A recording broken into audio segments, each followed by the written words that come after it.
بسم اللہ الرحمن الرحیم نحمدہ ونصلی علی رسولہ الکریم اما بعد۔ پچھلی دفعہ کون سی حدیث پڑھی تھی ہم نے؟ ماشاء اللہ ماشاء اللہ، وہ انہی میں سے ہے۔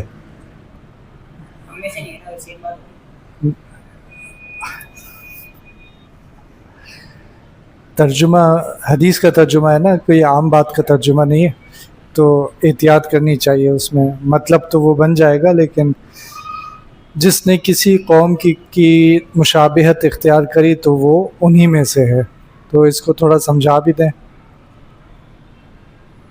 جیسے اگر آپ کا ایک اپنا ریجن ہے آپ کا، لیکن آپ کسی اور قوم سے بہت متاثر ہو اور آپ کہتے ہیں بالکل کچھ جیسے بننے کے لیے کوئی مثال سے بتائیں نا۔ جیسے کوئی اہم شخصیت ہے لیکن وہ نان مسلم ہے، آپ اس کو بالکل کاپی کرنا شروع کر بالکل اس کی جیسے زندگی گزارنا شروع ہو گئے کیونکہ آپ اس کو رول ماڈل سمجھتے ہیں، تو اور اسی طرح ان کی روایات، ان کی رسومات، فالو کرنا۔ کوئی ذہن میں آ رہی ہے مثال؟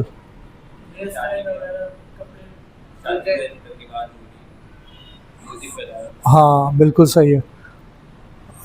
اور یہ کہ ہندوؤں کی رسومات بھی ہوتی ہیں اس میں، مہندی وغیرہ، مائیوں، اور اس کے علاوہ ویلنٹائنس ڈے بھی ہوتا ہے نا، تو اس قسم کی چیزوں سے بچنا چاہیے۔ تو پچھلی دفعہ ہم نے کیا پڑھا تھا؟ ہمیشہ میں ہی بتاتا ہوں، آپ لوگ تو بتاتے نہیں۔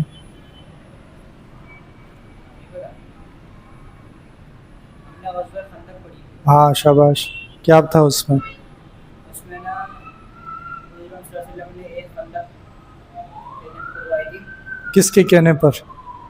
ایک صحابی تھے، کیا نام تھا ان؟ حضرت سلمان فارسی رضی اللہ عنہ۔ تو ان کے ذہن میں یہ آئیڈیا کہاں سے آیا؟ کیونکہ ان کا کہتے لباس کا ایران میں اس طرح ہوتا تھا۔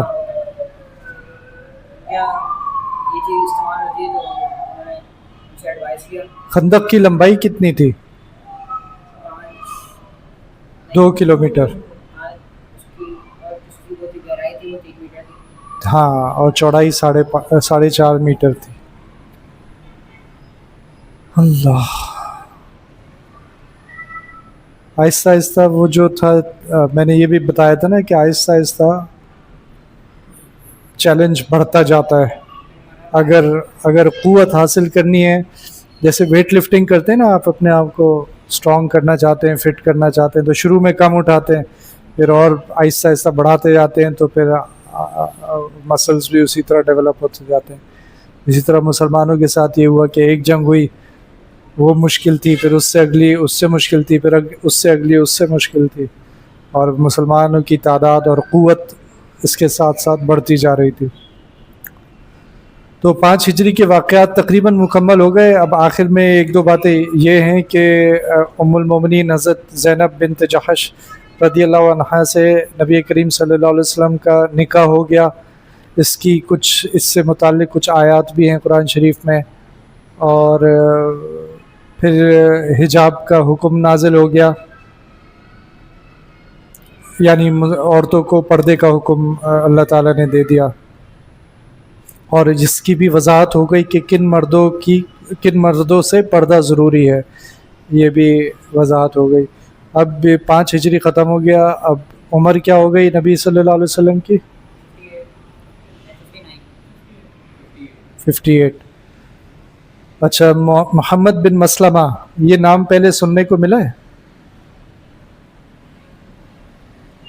ایک صحابی تھے جنہوں نے ایک شاعر کو جا کے قتل کیا تھا، کعب بن اشرف، جو یہودی تھا اور نبی صلی اللہ علیہ وسلم کو تکلیف پہنچاتا تھا، ان کا نام تھا محمد بن مسلمہ۔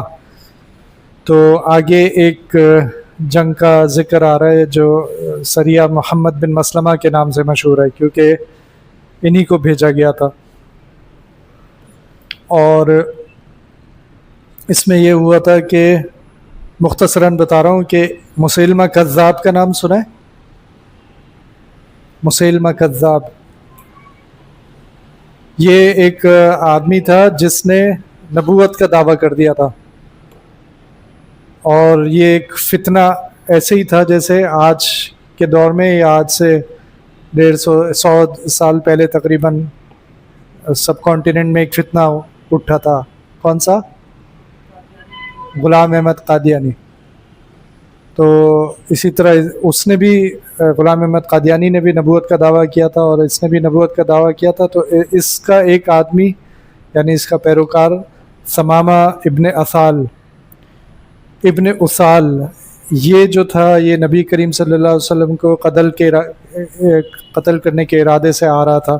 تو اس کو پکڑ لیا گیا اور اس کو رسول اللہ صلی اللہ علیہ وسلم کے پاس لایا گیا. تو رسول اللہ صلی اللہ علیہ وسلم نے اس کو 3 دن کی مہلت دی اور مسجد کا ماحول دکھایا. وہاں پر اس کو باندھ دیا گیا تھا. تو اس کو پہلے دن پوچھا گیا تو اس نے کہا کہ اگر آپ مجھے قتل کر دیں تو یہ عین انصاف ہوگا اور معاف کر دیں تو میں آپ کا شکر گزار ہوں گا اور اگر فدیہ لینا چاہیں تو میں بہت سا مال دے دوں گا. رسول اللہ صلی اللہ علیہ وسلم خاموش رہے. دوسرے دن پھر اس سے وہی سوال کیا. اس بار اس نے کہا اگر معاف کر دیں تو میں آپ کا شکر گزار ہوں اور فدیہ لینا چاہیں تو بہت سا مال دوں گا. پھر بھی رسول اللہ صلی اللہ علیہ وسلم خاموش رہے. تیسرے دن پھر اس سے پوچھا تو پھر وہی جواب دیا. تو رسول اللہ صلی اللہ علیہ وسلم نے حکم دیا کہ اس کو چھوڑ دیا جائے. تو اس کو چھوڑ دیا گیا. لیکن اس دوران اس نے جو 3 دن تک مسجد نبوی کا ماحول دیکھا تھا نا کہ اذان ہو رہی ہے, پھر کیسے پورے مدینے کے لوگ آ رہے ہیں اور نماز پڑھ رہے ہیں, رکوع سجدہ کر رہے ہیں, تو یہ اس کے دل پر اس کا اثر ہو گیا. تو جب اسے آزاد کیا گیا تو وہ پھر ایک باغ میں گیا. وہاں اس نے غسل کیا اور کلمہ پڑھ کر مسلمان ہو گیا.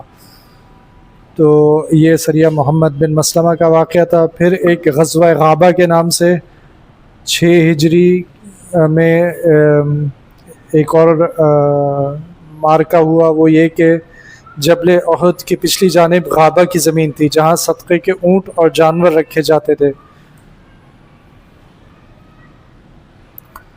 تو کچھ صحابہ ان جانوروں کی نگرانی پر مامور تھے اور اپنے اہل و عیال کے ہمراہ وہیں رہتے تھے. ایک دن کچھ جنگجو قبائل آئے اور لوٹ مار کرتے ہوئے جانوروں اور ایک صحابی کی بیوی کو لے گئے. حضرت سلمہ بن اکوا رضی اللہ عنہ جو دوڑنے میں بہت تیز تھے ان کے پیچھے دوڑے. یعنی ایک آدمی جو تھا وہ ایک عورت اپنی بہن, سگی بہن تو نہیں تھی لیکن کسی صحابی کی بیوی تھی, ان کو بچانے کے لیے ایک آدمی ان لوگوں کے پیچھے دوڑے اور ایک غلام کو رسول اللہ صلی اللہ علیہ وسلم کو اطلاع دینے کے لیے روانہ کیا. وہ لشکر کے پیچھے دوڑتے ہوئے تیر اندازی کر رہے تھے, یعنی ساتھ ساتھ تیر بھی چلا رہے تھے. بالآخر وہ لوگ جانوروں اور خاتون کو چھوڑ کر فرار ہو گئے. رسول اللہ صلی اللہ علیہ وسلم نے حضرت سلمہ بن اکوا رضی اللہ عنہ کی بہادری کی تعریف کی کہ سلمہ ہمارا بہترین پیدل مجاہد ہے, یعنی پیدل بھاگ رہے تھے وہ. اب غزوہ بنو مستلق کا واقعہ ہے. تو یہ واقعہ جو پیش آیا قدید کے مقام پر پیش آیا جو کہ مدینہ منورہ کے جنوب میں واقع ہے. قدید کے پاس ایک کنواں ہے جس کا نام مریسی ہے. اس علاقے میں قبیلہ بنو مستلق آباد تھا. رسول اللہ صلی اللہ علیہ وسلم کو اطلاع ملی کہ اس قبیلے کا سردار مکے کی کافروں کی تحریک پر مسلمانوں کے خلاف اپنی طاقت جمع کر رہا ہے. رسول اللہ صلی اللہ علیہ وسلم نے صحابہ کرام کو ساتھ لیا اور مریسی کی جانب روانہ ہوئے. لیکن عجیب حکمت عملی اختیار کی. جانا جنوب کو تھا لیکن آپ شمال کی جانب روانہ ہوئے اور گھوم کر اچانک ان کے سر پر آ پہنچے. یعنی انہیں اندازہ ہی نہیں ہو سکا, ایسے رسول اللہ صلی اللہ علیہ وسلم نے حملہ کیا کہ وہ سمجھ ہی نہیں سکے. اچانک سے ان کے سامنے آ گئے مسلمان. تو وہ لوگ حواس باختہ ہو گئے. دونوں طرف سے تیر چلے لیکن وہ لوگ بھاگ گئے اور ان کے بہت سے افراد اور ان کے سردار کی بیٹی گرفتار ہو گئی اور بہت سا سامان ہاتھ آیا. رسول اللہ صلی اللہ علیہ وسلم واپس مدینہ کی طرف لوٹ آئے. سامان اور قیدیوں کو بطور مال غنیمت تقسیم کیا گیا. تو یہ جو سردار کی بیٹی تھیں ان کا نام کیا تھا؟ یہ بعد میں ام المومنین بن گئی, یعنی ان کا نکاح ہو گیا رسول اللہ صلی اللہ علیہ وسلم سے. ان کا نام تھا حضرت جویریہ بنت حارث رضی اللہ عنہا. اچھا، پھر ایک واقعہ آیا جو کہ ایک خطرناک واقعہ تھا، اور ہمارے آج کے دور کے حوالے سے بھی اس واقعے میں ہمارے لیے اہم سبق ہے۔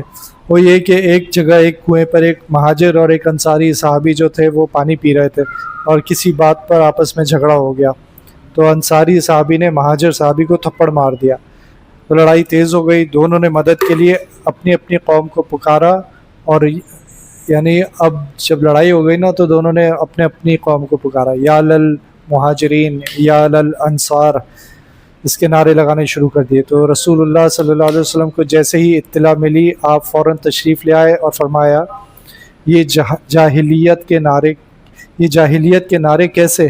اس پکار کو ہمیشہ کے لیے ترک کر دو، یہ ایک خبیث نعرہ ہے۔ تو نبی صلی اللہ علیہ وسلم کافی غصے میں آ گئے اور اتنی سخت بات کی کہ یہ جاہلیت کے نعرے ہیں۔ جیسے اب یہ میں کیوں اس کا خاص طور پہ ذکر کر رہا ہوں، کیونکہ آج ہم نعرے لگاتے ہیں کہ میں پنجابی ہوں، ہم پنجابی ہیں، جاگ پنجابی جاگ، وہ سیاسی نعرہ بھی، اسی طرح پٹھان جو ہیں وہ اپنے، اسی طرح کراچی کے رہنے والے جو اپنے آپ کو مہاجر کہتے ہیں وہ اسی طرح نعرے لگاتے ہیں۔ تو یہ انتہائی اللہ کے نبی کو ناراض کرنے والی بات ہوتی ہے، اس قسم کی بات کرنا۔ اس کے فوراً بعد رسول اللہ صلی اللہ علیہ وسلم نے قافلے کو روانگی کا حکم دیا، حالانکہ یہ سفر کا وقت نہ تھا۔ اب یہ سفر کا وقت نہیں تھا، لیکن رسول اللہ صلی اللہ علیہ وسلم نے کہا کہ چلو سفر پہ چلنا ہے۔ تو وہ سفر پہ جب چلے تو اس کا کیا فائدہ ہوا؟ ایسی حالت میں جب دونوں ایک دوسرے کے خلاف غصے میں آ گئے تھے اور اندر سے ایک وہ ہو رہا تھا، انتقامی جذبہ پیدا ہو رہا تھا، تو سفر میں اس لیے سب کو بھیج دیا کہ پھر لڑائی نہیں کر سکیں گے، سفر میں مشغول ہو جائیں گے تو یہ لڑائی بھی اور جو اس وقت غصہ ہے وہ بھی ٹھنڈا ہو جائے گا۔ تو صحابہ جو تھے وہ تھک کر چور چور ہو گئے، رات کو ایک جگہ پڑاؤ ڈالا تو سب ایسے سوئے کہ کسی کو ہوش ہی نہ رہا۔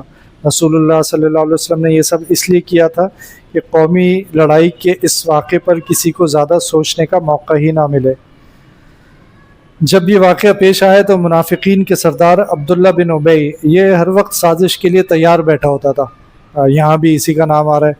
اس نے کہا کہ اچھا، یہ مہاجر لوگ ہم مکے سے آئے اور ہم نے ان کو ٹھکانے دیے، اب یہ ایسی باتیں کرتے ہیں، یہ تو ایسا ہوا کہ اپنے کتے کو موٹا کرو تاکہ وہ تمہیں کھائے۔ مدینے پہنچ کر ہم عزت والے ان ذلت والوں کو نکال دیں گے، ان کا خرچہ بند کر دو تاکہ یہ سب رسول اللہ صلی اللہ علیہ وسلم کے پاس سے بکھر جائیں۔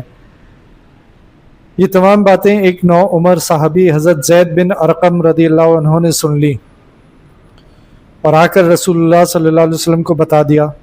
عبداللہ بن ابی حاضر ہوا، یعنی اب وہ پکڑا گیا کہ یہ انتشار پیدا کر رہا تھا، تو اسے بلایا گیا تو اس نے قسمیں کھا کر کہا کہ میں نے ایسا نہیں کہا، زید چھوٹا بچہ ہے، اس نے میری بات کو صحیح نہیں سنا، میں گواہی دیتا ہوں کہ آپ اللہ کے رسول ہیں۔ انصار نے بھی کہا کہ زید نے صحیح سنا نہیں ہے، یعنی انصار بھی اپنا دفاع کرنے لگے۔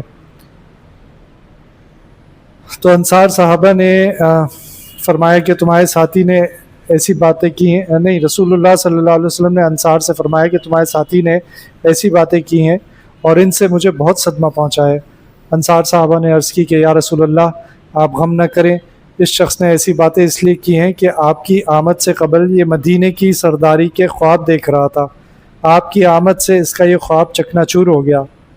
عبداللہ بن ابی کے بیٹے عبداللہ کو جب پتہ چلا، یعنی اس کے بیٹے کا نام بھی عبداللہ ہی تھا، خود بھی عبداللہ بن ابی، اور اس کو جب پتہ چلا کہ اس کے باپ نے اس طرح کی حرکت کی ہے تو وہ مدینے کے داخلی راستے میں کھڑا ہو گیا اور اپنے والد کی سواری کے پاؤں باندھ دیے اور کہا کہ اس وقت تک مدینے میں داخل نہ ہونے دوں گا جب تک یہ نہ کہہ دو کہ رسول اللہ صلی اللہ علیہ وسلم عزت والے اور تم ذلیل ہو۔ کہنے لگا کہ اے عبداللہ، تم تو میرے سب سے فرما بردار بیٹے تھے، تم اس طرح کی باتیں کر رہے ہو۔ بیٹے نے کہا کہ سب اپنی جگہ پر ہے، لیکن رسول اللہ صلی اللہ علیہ وسلم کی عزت میرے نزدیک سب سے بڑھ کر ہے۔ بالآخر اس سے یہ الفاظ کہلوا کر چھوڑے، یعنی بالآخر اسے یہ کہنا پڑا۔ پھر آگے ایک واقعہ ہے، واقعہ افک کہلاتا ہے، سنا ہے واقعہ افک، اور اس کا تعلق حضرت عائشہ رضی اللہ عنہا سے ہے، اور میں مختصراً بتا دیتا ہوں کہ ان پر اس واقعے کے دوران یہ ہوا تھا کہ سفر میں تھے تمام لوگ، خود رسول اللہ صلی اللہ علیہ وسلم بھی اور صحابہ کرام اور حضرت عائشہ رضی اللہ عنہ، اور اس دوران سفر میں کہیں پڑاؤ کیا اور اس کے بعد دوبارہ سفر پہ روانہ ہو گئے. تو اس پڑاؤ کے دوران حضرت عائشہ رضی اللہ عنہ کا ہار کہیں گر گیا، اور وہ ہار انہیں بہت محبوب تھا. وہ اس کو ڈھونڈنے میں لگ گئیں تو وہ اس قافلے کے پیچھے رہ گئیں اور قافلہ آگے نکل گیا.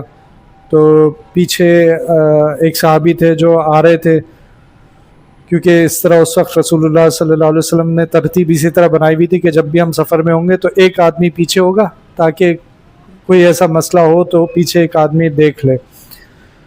تو وہ ایک صحابی پیچھے رہ گئے تھے، وہ آئے، انہوں نے دیکھا کہ یہاں تو حضرت عائشہ رضی اللہ عنہ اکیلی ہیں، تو انہوں نے ان کو اپنے اونٹ پر بیٹھنے کو کہہ دیا اور خود پیدل روانہ ہو گئے.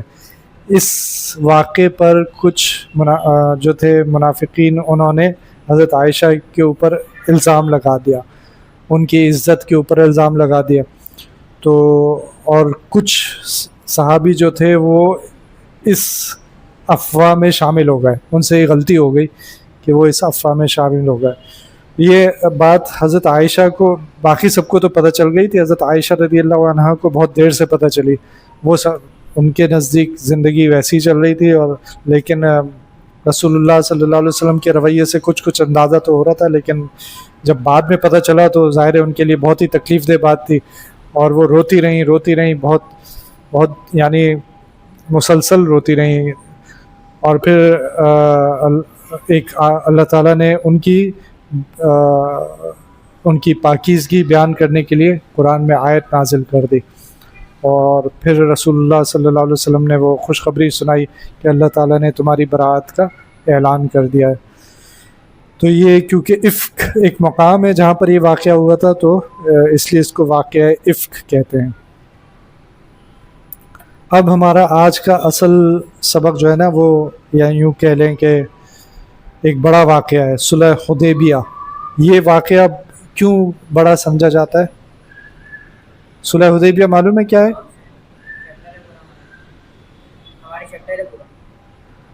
یہ ہاں، تو صلح حدیبیہ جو ہے نا، اس کے بعد لوگ فوج و افواجہ، جو سورہ نصر میں آتا ہے نا، یدخلون فی دین اللہ افواجہ، کہ جوق در جوق گروہوں کی صورت میں اسلام میں داخل ہونا شروع ہو گئے.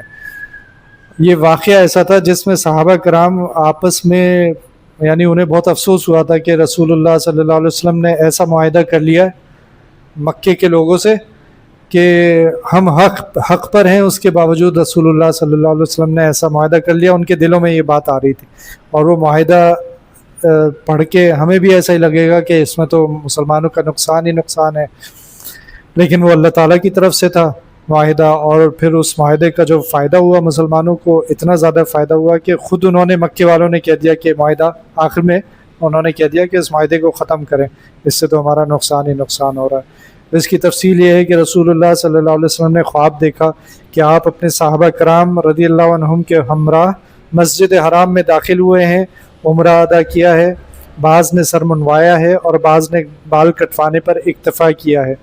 آپ نے صحابہ کرام کو یہ خواب سنایا.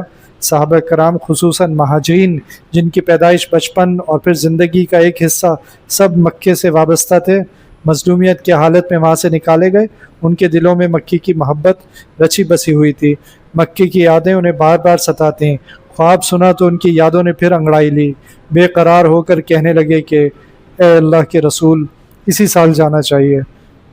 پیغمبر کا خواب اگرچہ وہی ہوتا ہے، لیکن اس میں وقت کی تعین نہ تھی، یعنی وقت مقرر نہیں تھا کہ اسی سال میں عمرے کی سعادت حاصل ہوگی. صحابہ کرام کے جذبات دیکھ کر رسول اللہ صلی اللہ علیہ وسلم نے صحابہ کو تیاری کا حکم دیا. اور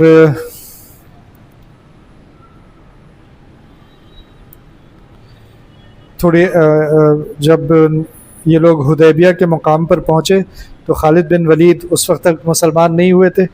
ان کو جب یہ بات معلوم ہوئی تو لشکر کو دوڑاتے ہوئے مکہ مکرمہ پہنچ گئے اور اہل مکہ کو اس کی اطلاع دی.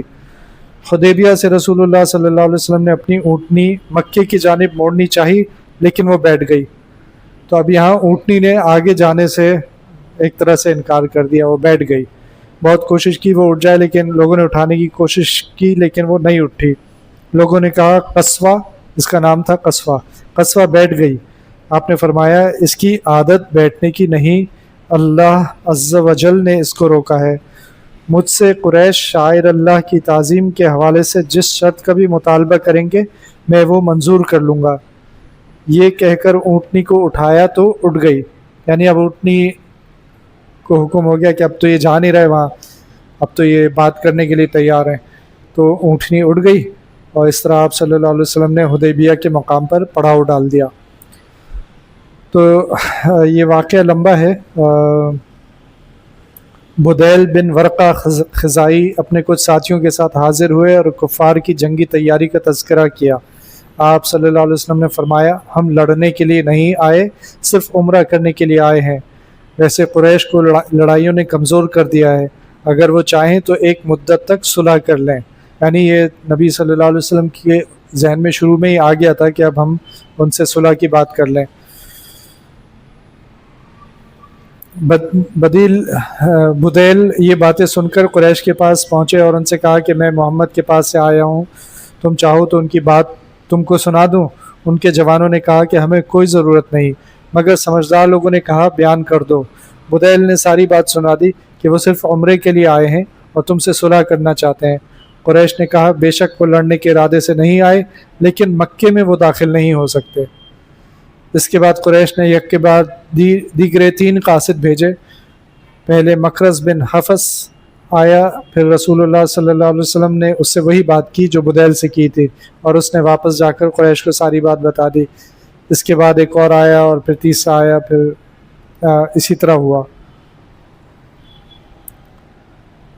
ایک روایت میں ہے کہ ہدی کے جانور کی تعظیم کرنے والے ہیں. اس سے پہلے کی بات.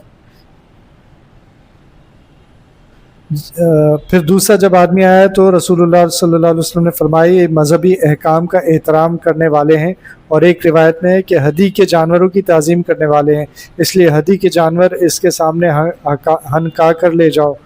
صحابہ کرام نے ویسا ہی کیا. قربانی کا جانور کہتے ہیں, ہدی کا مطلب ہوتا ہے. اور تلبیہ پڑھتے ہوئے اس کا استقبال کیا. تلبیہ کیا ہوتا ہے؟ لبیک اللہم لبیک لبیک لا شریک لک لبیک, اس کو تلبیہ کہتے ہیں, اور عمرے میں بھی پڑھا جاتا ہے اور حج میں بھی پڑھا جاتا ہے. یہ دیکھ کر واپس ہو گیا اور جا کر قریش کو پوری تاکید سے کہا کہ میں نے وہ باتیں دیکھی ہیں کہ ان کا روکنا کسی طرح جائز نہیں. قریش نے ان کو برا بھلا کہا اور کہا کہ تم, یعنی اب قریش کے ایک آدمی نے جا کے سمجھایا کہ وہ جو باتیں وہ کر رہے ہیں, وہ تو قربانی کے جانور بھی لا رہے ہیں, وہ تلبیہ بھی پڑھ رہے ہیں, تو ان کو روکنا جائز نہیں ہے. تو قریش کو اس آدمی کی بات بری لگی اور کہا کہ تم تو ان کا فریب سمجھتے نہیں ہو, اور اس پر غصہ کرنے لگے. تو پھر اس نے کہا کہ جو شخص بیت اللہ کا احترام دل میں رکھتا ہو اس کو مت روکو, ورنہ میں اپنے احابیش لے کر تم سے الگ ہو جاؤں گا, یعنی اپنے لوگوں کو لے کر تم سے الگ ہو جاؤں گا. اس پر قریش نے کہا آپ صبر کریں, ہم ذرا ان سے اپنی شرائط منوا لیں. اس کے بعد عروہ بن مسعود ثقفی آیا اور رسول اللہ صلی اللہ علیہ وسلم کو مخاطب کر کے کہا کہ آپ اپنی جماعت کو مروانا چاہتے ہیں, یعنی اب یہ ڈرانے کے ہتھ کنڈے استعمال کرنے لگا. رسول اللہ صلی اللہ علیہ وسلم مسکرائے اور کوئی جواب نہیں دیا. اس نے اپنی بڑائی ظاہر کرتے ہوئے قریش کی بھرپور تیاری کا تذکرہ کیا اور مسلمانوں کا توہین آمیز تذکرہ کرتے ہوئے کہا میں دیکھ رہا ہوں کہ کل کو عرب غالب آتا ہے تو یہ سب آپ کو چھوڑ کر بھاگ جائیں گے. حضرت ابو بکر صدیق کو اس بات پر بڑا غصہ آیا اور آگے بڑھ کر اس کو جواب دیا کہ ارے جا اے بت کی شرمگاہ کو چاٹ, ارے جا اپنے بت کی شرمگاہ کو چاٹ, ہم سے کوئی بھی بھاگنے والا نہیں. عروہ نے کہا کہ یہ کون ہے؟ بتایا گیا کہ یہ ابو قحافہ کے بیٹے ابو بکر ہیں. عروہ نے کہا اس کا مجھ پر ایک احسان نہ ہوتا تو میں جواب دے دیتا. عروہ عرب کے دستور کے مطابق بار بار رسول اللہ صلی اللہ علیہ وسلم کی داڑھی مبارک کو ہاتھ لگانے کی کوشش کر رہا تھا, اور ایسا اکثر اوقات برابر کے مرتبے کے لوگ ایک دوسرے کے ساتھ کرتے تھے. یعنی وہاں یہ بات تھی کہ برابر کے مرتبے کے لوگ, لیکن ظاہر وہ کافر تھا اور اس طرف رسول اللہ تھے. تو حضرت مغیرہ بن شعبہ جو زرہ پہن کر پہرے میں کھڑے تھے تلوار سے اس کا ہاتھ ہٹاتے تھے۔ عروہ صحابہ کرام کی بے مثال محبت اور اتباع کو دیکھ کر متاثر ہوا اور واپس جا کر قریش سے کہا کہ میں قیصر و کسریٰ کے درباروں میں بھی گیا ہوں، لیکن وہ تعظیم کہیں نہیں دیکھی جو محمد صلی اللہ علیہ وسلم کے صحابہ آپ کی کرتے ہیں۔ میری تجویز بھی یہی ہے کہ ان کی پیشکش قبول کر لو۔ یعنی وہ یہ سب باتیں نوٹ کر رہا تھا کہ یہ لوگ اپنے نبی سے کتنی محبت کرتے ہیں، تو جا کر اس نے سمجھایا کہ ان کی بات کو مان لو۔ قریش کے جوانوں نے جب دیکھا کہ ان کے سرکردہ لوگ صلح کی طرف مائل ہیں تو انہوں نے یہ منصوبہ بنایا کہ رات کی تاریکی میں حملہ کر کے جنگ کی آگ بھڑکا دیں گے۔ چنانچہ رات کی تاریکی میں جبل تنعیم سے تقریباً 70-80 کے لگ بھگ افراد آئے، لیکن مسلمانوں کے پہرے داروں کے کمانڈر محمد بن مسلمہ، پھر وہی نام آ گیا، رضی اللہ عنہ نے ان کو گرفتار کر لیا اور رسول اللہ صلی اللہ علیہ وسلم کی خدمت میں پیش کر دیا۔ رسول اللہ صلی اللہ علیہ وسلم نے سوچا کہ کفار کی غلط فہمی کو دور کرنے کے لیے کسی کو ان کے پاس بھیجنا چاہیے، یعنی ابھی بھی رسول اللہ لڑائی کے لیے تیار نہیں ہے، صرف عمرہ کرنے آئے ہیں، تو وہ صلح کے لیے بات کرنا چاہتے ہیں۔ تو ربیع بن خراش خزائی رضی اللہ عنہ کو بھیجا۔ وہ جب مکہ پہنچے تو اہل مکہ نے ان کا اونٹ ذبح کر ڈالا اور ان کو قتل کرنا چاہا، لیکن کچھ لوگ بیچ میں پڑ گئے اور اپنی جان بچا کر واپس آ گئے۔ اچھا، اس سے پہلے کہ ہم آگے بڑھیں، کون سے صحابی گئے تھے جس کے بعد صلح حدیبیہ ہوئی تھی؟ آگے کا واقعہ کچھ اس طرح ہے کہ پھر حضرت عثمان کو بھیجا گیا کہ حضرت عثمان کا کچھ وہ خیال کر لیں گے اور ان کی بات مان جائیں گے، تو ان کو بھیجا گیا تو ان کو روک لیا گیا۔ ہاں، تو ان کو روک لیا گیا اور ان کو واپس آنے میں دیر ہو گئی، تو پھر یہ افواہ پھیل گئی کہ ان کو شہید کر دیا گیا۔ تو پھر اس کے بعد کیا ہوا تھا؟ ہاں، شاباش، اس کے بعد بیعت رضوان ہوئی تھی، اور بیعت رضوان یہ ہوئی تھی کہ ہم بدلہ لیں گے، اور حضرت عثمان کی طرف سے جو ہاتھ تھا وہ نبی کریم صلی اللہ علیہ وسلم نے اپنا دوسرا ہاتھ جو رکھا بیعت پر، سارے صحابہ نے بیعت کی تھی، دوسرا ہاتھ جو اپنا پہلا ہاتھ تو رکھا ہی تھا، دوسرا ہاتھ بھی رکھا اور اس کے لیے فرمایا کہ یہ عثمان کا ہاتھ ہے۔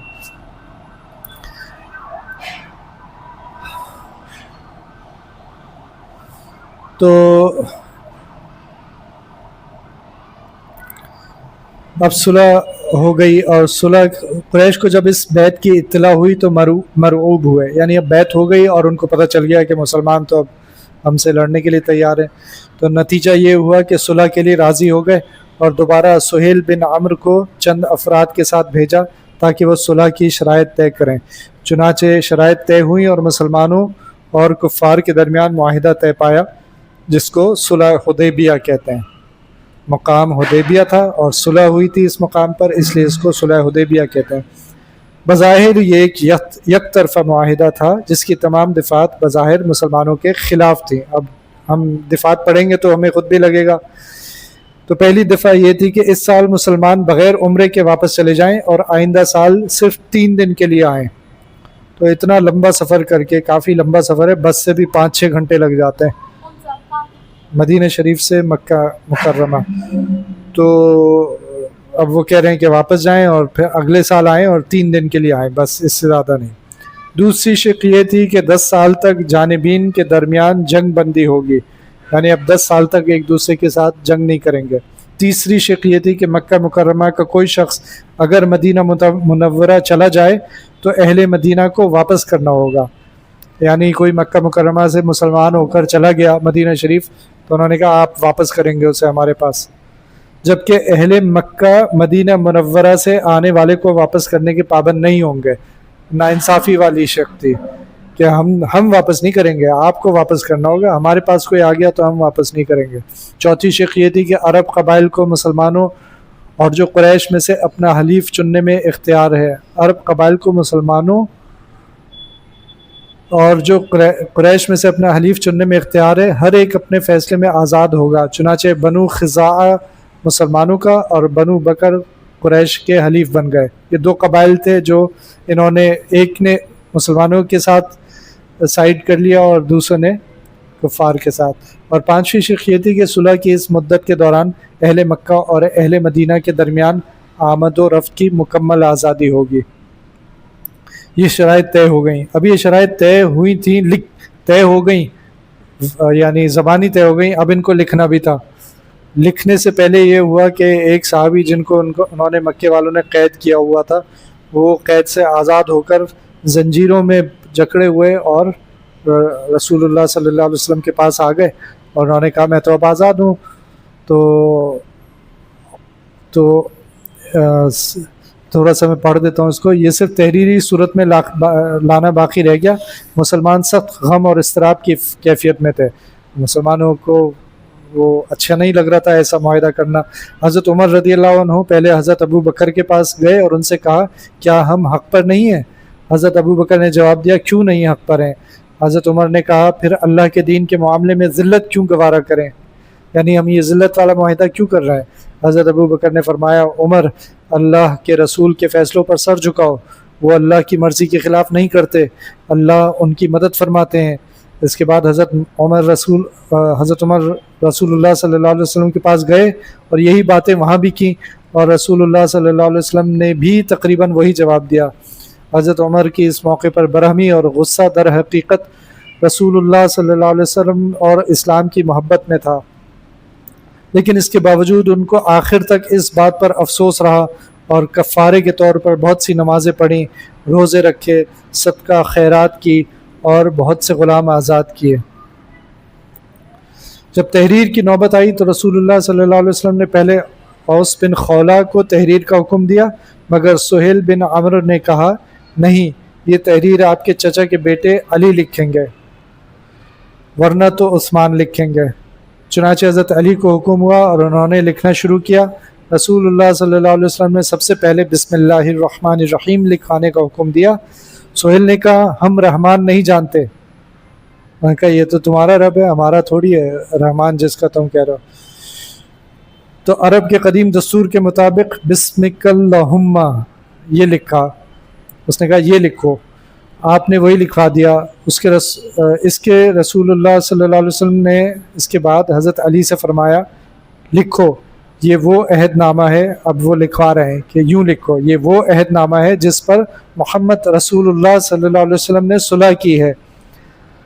تو سہیل نے پھر اعتراض کیا کہ اگر ہم آپ کو رسول اللہ مان لیتے تو نہ آپ کو بیت اللہ سے منع کرتے اور نہ آپ سے جنگ کرتے، تو محمد رسول اللہ کے بجائے محمد بن عبداللہ لکھو.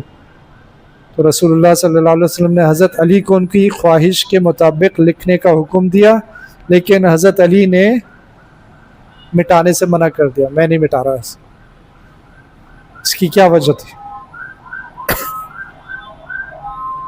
رسول اللہ صلی اللہ علیہ وسلم کا حکم تو صحابہ کرام منع کر ہی نہیں سکتے تھے. یہ ممکن ہی نہیں تھا کہ صحابہ کرام منع کر دیں، تو وہ کیوں منع کر دیا انہوں نے؟ تو علماء فرماتے ہیں کہ حضرت علی رضی اللہ عنہ کو رسول اللہ صلی اللہ علیہ وسلم سے اتنی محبت تھی کہ ان کے لیے یہ ممکن نہیں تھا کہ جو انہوں نے لکھ دیا اس کو مٹا سکے. تو یہ ان کے لیے ان کی قدرت سے باہر تھا، اس لیے انہوں نے منع کر دیا. یہ کام میں کر ہی نہیں سکتا کہ آپ کا نام مٹا دوں. تو پھر رسول اللہ صلی اللہ علیہ وسلم نے وہ کاغذ ان سے خود لے لیا اور خود اپنے ہاتھ سے مٹا دیا.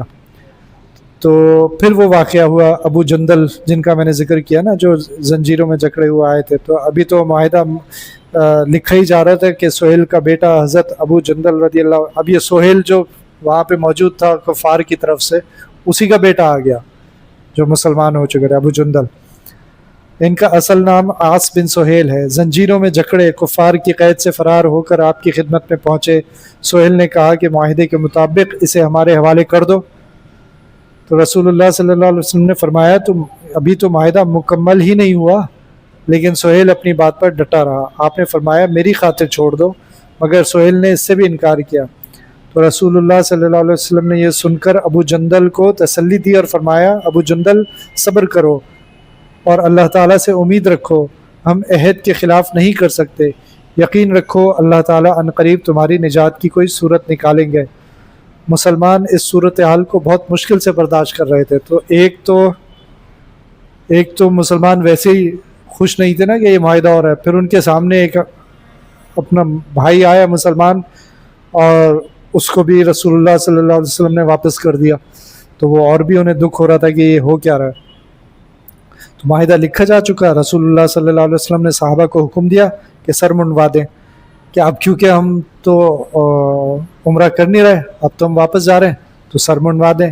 سر منڈوایا جاتا ہے. عمرہ جب مکمل ہوتا ہے نا تو اس کو ایک طرح سے عمرے سے احرام سے باہر آنے کے لیے ضروری ہوتا ہے، چاہے آپ حج میں ہو چاہے عمرے میں ہو، احرام سے باہر آنے کے لیے سر منڈوانا ضروری ہوتا ہے یا بال کٹوانا. تو رسول اللہ صلی اللہ علیہ وسلم نے پھر حکم دے دیا کہ اب سر منڈوا دیں، تو اب کسی نے بھی اس پر عمل نہیں کیا. تو رسول اللہ صلی اللہ علیہ وسلم غصے کی حالت میں حضرت ام سلمہ رضی اللہ عنہ کے پاس تشریف لائے. تو انہوں نے غصے کی وجہ پوچھی تو آپ صلی اللہ علیہ وسلم نے ساری بات بتا دی. حضرت ام سلمہ نے عرض کیا یا رسول اللہ آپ انہیں ملامت نہ فرمائیے کیونکہ وہ غم میں ڈوبے ہوئے ہیں، اور پھر مشورہ دیا کہ آپ خود ابتدا کیجئے، یعنی آپ اپنا سر منڈوا دیں تو پھر وہ بھی دیکھیے گا، آپ دیکھیے گا وہ بھی منڈوا دیں گے. تو چنانچہ ایسا ہی ہوا. صحابہ کرام نے آپ کو دیکھ کر سر منڈوا دیے، جانور قربان کر دیے اور واپس ہو گئے. اس موقع پر کچھ مسلمان خواتین بھی مکے سے آ کر مسلمانوں سے ملی. کفار نے معاہدے کا حوالہ دے کر ان کی واپسی کا مطالبہ کیا، مگر آپ صلی اللہ علیہ وسلم نے صاف انکار کر دیا کہ معاہدے میں صرف رجل یعنی مرد کا ذکر ہے، عورتیں اس میں داخل نہیں ہیں. تو ان خواتین سے شرک اور دیگر محرمات سے باز رہنے کی بیعت لی جاتی تھی. اگر وہ یہ بیعت قبول کر لیتی تو ان کو واپس نہیں کیا جاتا تھا، اور پھر وہ ایسی جو خواتین تھیں وہ مدینے چلی گئی تھیں.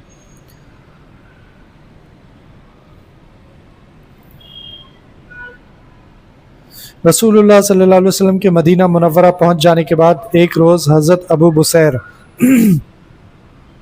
رضی اللہ عنہ مکہ مکرمہ سے فرار ہو کر مدینہ منورہ آ گئے. کفار نے 2 آدمی ان کو طلب کرنے بھیج دیے. تو اب یہ دوسرا واقعہ ہے. ایک حضرت ابو جندل کا واقعہ تھا اور یہ حضرت ابو بصیر ہیں. تو ابو بصیر ہمارا تو اہل مکہ سے معاہدہ ہے، ہم اس کے خلاف نہیں کر سکتے، تم واپس چلے جاؤ. ابو بصیر نے کہا وہ مجھے کافر بنا دیں گے.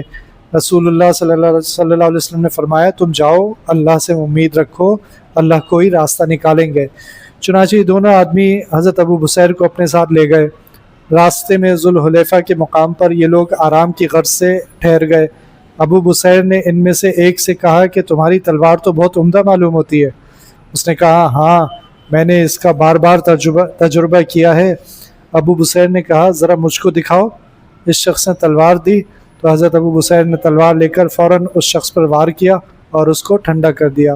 دوسرے نے یہ واقعہ دیکھا تو فوراً بھاگا، سیدھا مدینہ منورہ آیا اور قصہ بیان کر دیا. اتنے میں ابو بصیر بھی پہنچ گئے اور عرض کیا یا رسول اللہ آپ اپنا معاہدہ پورا کر چکے، میں نے اپنے دین کی حفاظت کی ہے تاکہ کوئی مجھے اپنے دین سے نہ پھیر سکے، اب تو مجھے مدینہ منورہ میں رہنے دیں. آپ نے فرمایا بڑا ہی لڑائی کی آگ بھڑکانے والا ہو اگر کوئی اس کا ساتھی ہو. ایک طرح سے ناپسندیدگی کا اظہار کیا. تو ابو بصیر رضی اللہ عنہ سمجھ گئے کہ یہاں رہا تو مجھے حوالے کر دیا جائے گا. چنانچہ مدینے سے نکل گئے اور بحر احمر کے کنارے عیس نامی علاقے میں پناہ گزین ہو گئے. اب جو مسلمان بھی مکے سے بھاگ نکلتا وہ مدینہ منورہ کے بجائے یہاں آتا کہ ہم مدینہ منورہ جائیں گے تو وہاں سے تو ہمیں واپس کر دیا جائے گا. تو اب انہیں بھی پتہ چل گیا کہ معاہدے کی خلاف ورزی ہو جائے گی، اور اس سے بچنے کا طریقہ یہ ہے کہ ابو بصیر جہاں پر ہیں وہیں پہ چلے جاؤ. تو اس طرح ان کا ایک گروپ بن گیا جس نے وہاں سے گزرنے والے کفار کے قافلوں پر حملے شروع کر دیے اور اسی سے اپنا گزر بسر کرنے لگے. آخر قریش نے تنگ آ کر رسول اللہ صلی اللہ علیہ وسلم کے پاس خط بھیجا اور معاہدے کی اس شق کو ختم کرنے کا اعلان کیا کہ جو مکہ مکرمہ سے مدینہ منورہ آ جائے ہمیں ان کی کوئی ضرورت نہیں، آپ ان کو اپنے پاس ہی ٹھکانہ دے دیں. پیچھے ہٹ گئے.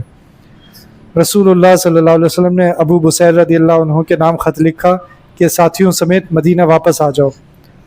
جب یہ والا نامہ پہنچا ابو بصیر اپنی زندگی کی آخری سانسیں لے رہے تھے، یعنی اب ان کی موت کا وقت آ گیا تھا. خط کو چوما، سینے سے لگایا اور انتقال کر گئے. حضرت ابو جندل نے ان کی تجہیز و تکفین کی اور باقی صحابہ کرام کو لے کر مدینہ منورہ آ گئے.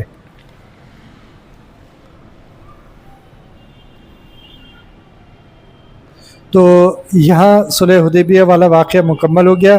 صلح حدیبیہ کو قرآن شریف میں فتح مبین کہا گیا ہے.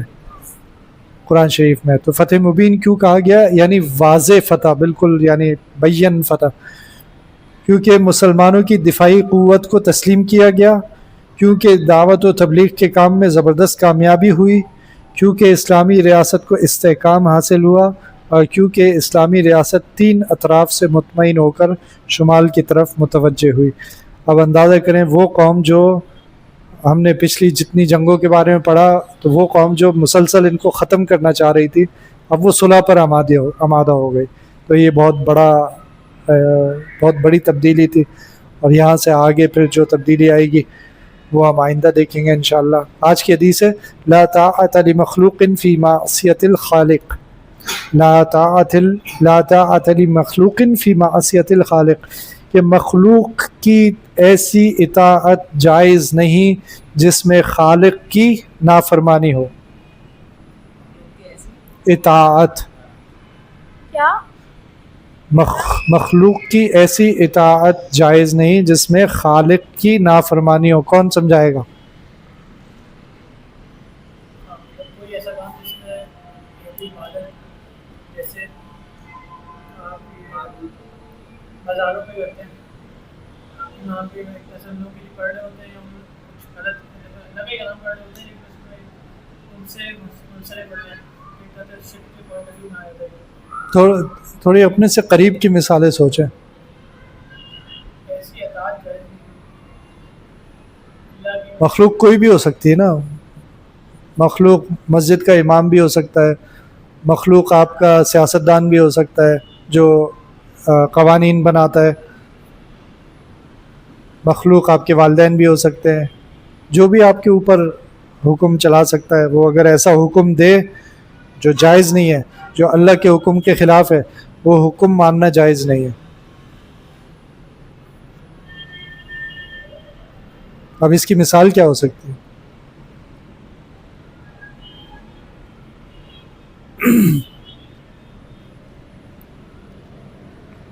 آپ کو کوئی کہے کہ بھائی آپ کہیں بھی کام کر رہے ہیں اور آپ کی نماز کی ٹائمنگ میں کچھ ہاں ہاں میرے ساتھ ایک صاحب کام کرتے تھے، اس زمانے میں وہ ایم بی اے کر رہے تھے. تو ان کا ایگزام تھا، اور ایگزام کے دوران جو تھی وہ نماز کا وقت آنا تھا. تو اس نے پہلے ہی بتا دیا کہ نماز کا وقت آئے گا تو میں نماز کے لیے جاؤں گا. تو جو انویجیلیٹر تھا اس نے کہا کہ نہیں، ایگزام کے دوران آپ کہیں نہیں جا سکتے. اس نے جواب میں کہا کہ یہ بات آپ مجھ سے دوبارہ نہیں کیجیے گا. انویجیلیٹر سے کہا. تو وہ پھر نماز کے لیے چلا گیا. تو اس کے لیے ایسی باتیں کرنے کے لیے ایمان بھی ایسا چاہیے ہوتا ہے کہ سامنے والا پھر کمزور پڑ جائے. وہ کچھ نہیں کر سکا، اس نے اپنی نماز وقت پر ہی پڑھی. اگر ماں باپ ایسا کوئی حکم دیتے ہیں، جو جیسے ماں باپ کہتے ہیں ابھی روزہ نہیں رکھو، تمہاری صحت ایسی نہیں ہے، تم کہاں روزہ، اور روزہ فرض ہو چکا ہے اس بچے کے اوپر ہے، وہ بچہ بالغ ہو چکا ہے، اس کے اوپر روزہ فرض ہو چکا ہے. ماں باپ اگر ایسا حکم دیتے ہیں تو وہ حکم آپ نہیں مان سکتے، کوئی بھی ایسا حکم نہیں مان سکتے. تو جب بھی زندگی میں کوئی ایسا مقام آئے جہاں خالق کی نافرمانی ہو رہی ہو اور مخلوق کی وجہ سے، تو وہ اپنے آپ کو یہ حدیث یاد دلا دیں کہ یہ حدیث ایک دفعہ پڑھی تھی، لا طاعت لمخلوق فی معصیت الخالق. بات سمجھ آ گئی؟ کوئی سوال؟